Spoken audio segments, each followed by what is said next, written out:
Look at you! Look at the Sigmas you've become! Look at how Elriz you are! How skibbity toy— How does anyone find that funny? I mean, seriously, how does anyone find that funny? If you laughed at it, there's something seriously wrong with you. Five Nights at Freddy's, the popular indie horror game developed by Scott Cawthon. Five Nights at Freddy's, released in 2014, went under the radar, as did many of Scott's previous games, where he was ridiculed because they were supposed to be children's games. But the characters looked too, quote-unquote, scary to be in a children's game. And I don't blame them. This thing looks kinda unnerving. However, Scott decided that he would go into a side of the gaming industry that hadn't really been tapped into yet. Mascot horror. And with a little inspiration from Chuck E. Cheese, a few jump scares, and below minimum wage payment, Five Nights at Freddy's was born. Guys, is this Freddy Fazbear? The concept was simple. There were 4 animal-themed animatronics that would try to capture you in a pizzeria during your night shift. You would have to go back and spend 5 consecutive nights at Freddy Fazbear's Pizzeria as a night guard. Your job is to survive from 12 AM to 6 AM without them capturing you. You have doors, cameras, and lights at your disposal to protect you.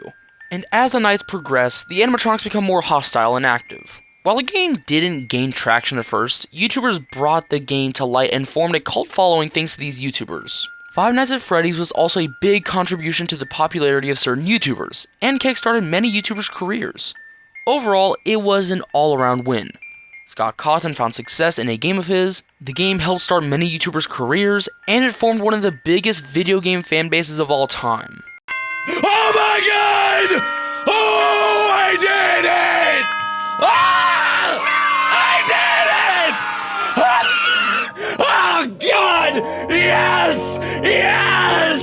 Ah! The gameplay for Five Nights at Freddy's was always thought to be very simplistic, and there's nothing wrong with that. Five Nights at Freddy's was never beloved necessarily because of the gameplay. It was popular because of the concept and the love and care the franchise had. However, that doesn't mean I don't have critiques for it, just because it's an older game that I love. While I do like the pacing of the game at some points, at times it felt extremely boring. Even in the last night, Bonnie and Chica were super easy to counter, Foxy might be difficult at first, but once you get used to him, he's super easy. And Freddy can be a curveball, however, but once you learn his patterns and the gameplay, he's extremely easy to counter. I've never understood the difficulty people have had with this first game exactly. I always thought of it as being rather easy. Sure, there are absolutely times where I felt cornered and I didn't really know what to do, don't get it twisted. However, more often than not, the game was extremely easy. My second big gripe is that it's just not replayable. Now, don't get me wrong, there's nothing inherently wrong with a game that's not replayable. There's phenomenal games out there that aren't very replayable. For example, Red Dead Redemption 2. I think it's one of the greatest games of all time, but clearly it's not very replayable. This doesn't mean I think Five Nights at Freddy's is bad because of its replayability, I just think it's not very replayable because the gameplay loop is so repetitive. That's what I believe it comes down to, is that FNaF at its heart is just extremely repetitive. Pizza? Never underestimate pizza.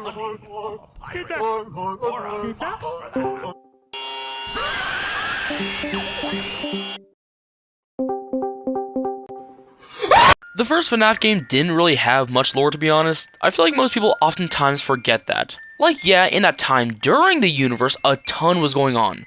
But inherently, when the game released, it had very minimal lore. The only real lore we had was Phone Guy and the papers on the pizzeria. Phone Guy was our exposition piece in the story, and the papers were the secret background info. And there's actually a very good reason why the lore is so minimal in the first installment. It's because Scott never planned on making another sequel to this game. Five Nights at Freddy's was originally supposed to be a one-time thing. That was until it blew up in popularity, and Scott saw the potential in the franchise. That's why there is so much more lore in the second game. Which, by the way, if you want me to cover the second game, make sure to comment it down below. But Scott saw his opportunity to craft a story based off of the building blocks he used in the first game. He took a very simple story and expanded upon it immensely. There it is, unguarded. All I have to do is... Wait, it's too easy. There must be some kind of security. This is our burglar alarm? A bucket of water?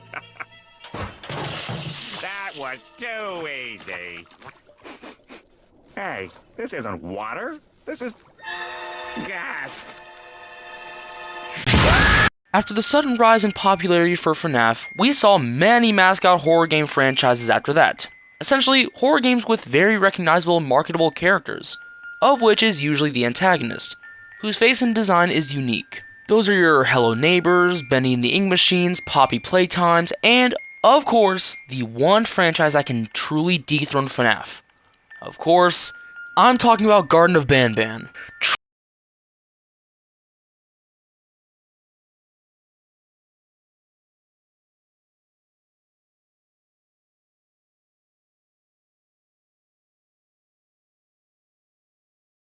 Just like how YouTubers brought popularity to the game, in turn the game brought popularity to some of the most beloved YouTubers on the platform, such as Markiplier and MatPat.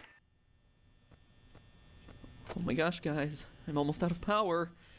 11% and it's 5 a.m. I don't know if I'm gonna make it. Oh, please don't get me Freddy. Please don't get me Freddy. Come on. Is this what it takes to get views on YouTube? What is this? Overall, I believe that Five Nights at Freddy's is a super memorable game due to the story and characters.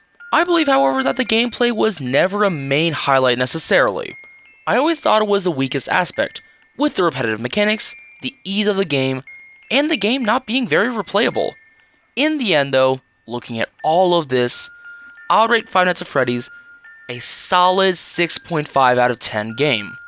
Once again, this specific first installment lacked some lore, and the gameplay was weak. But other than that, it was a pretty solid game.